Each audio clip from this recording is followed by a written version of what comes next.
Women communicate desire more through silence than words ever could. What they truly crave is rarely what they ask for outright.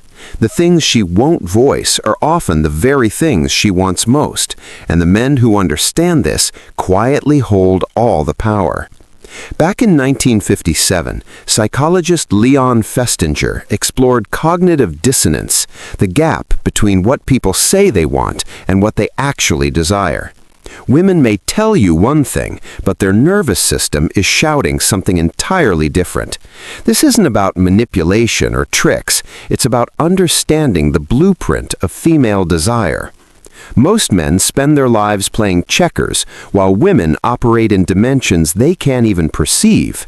They focus on her words, they overlook her actions, and they wonder why the passion fades after 6 months, why she feels distant, why the chemistry that once electrified now feels like a business meeting.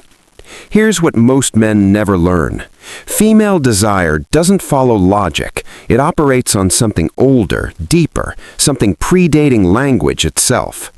Women grow up in a world that punishes overt desire, discourages direct requests, and scolds eagerness. So they speak in code, through behavior, tension, and what they leave unsaid. If you can't read that code, you're perpetually a step behind reality. This matters because your ability to decode these signals shapes the entire trajectory of your intimate life. Not your money, not your looks, not rehearsed routines. Your ability to perceive what she wants before she reduces it to words is what separates being chosen from being settled for. Behavioral psychologist Dr. Doist Wednesday Martin spent years studying female sexuality. Her findings revealed a truth most men overlook. Women's desire peaks in the presence of strategic uncertainty, not chaos. The same neurological pathways that fire during early attraction, dopamine, norepinephrine, anticipation, activate not from comfort but from calculated unpredictability. From a man who knows when to lead, when to withhold, when to give her exactly what she wants, and when to make her wait. Anthropologist Helen Fisher's brain imaging studies echo this. When women are attracted, their brains light up in regions associated with craving, not mere affection. Craving, the same areas that fire during addiction, pursuit, the hunt. This isn't a flaw, it's a feature. Modern dating tries to sanitize it, to pretend it doesn't exist, but biology doesn't care about social niceties. It responds to what actually works, and what works is almost always the opposite of what you've been taught.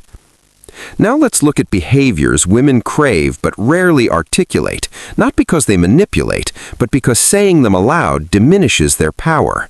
Some truths lose their magic once spoken. This is one of them. 6 behaviors that trigger something primal in her nervous system. 6 things she wants you to do but will never directly request. She wants to feel slightly out of control, but never unsafe. Most men mistake dominance for aggression. They equate control with loudness, force, or imposing themselves. True dominance is subtle. It's in how you guide her through a crowded room, how you touch her wrist lightly, how you make decisions without consulting her every step. She relaxes because she doesn't have to manage everything.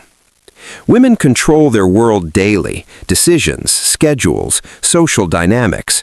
With you, she wants relief, a space to let go, to know someone else has the reins for a while. Psychologist Marta Mana found that women are most aroused when they feel intensely desired, not when they feel in charge. Being pursued overrides her carefully maintained self-image. But here's the catch. She can't ask for this. The moment she instructs you, you're following, not leading, and the dynamic dies.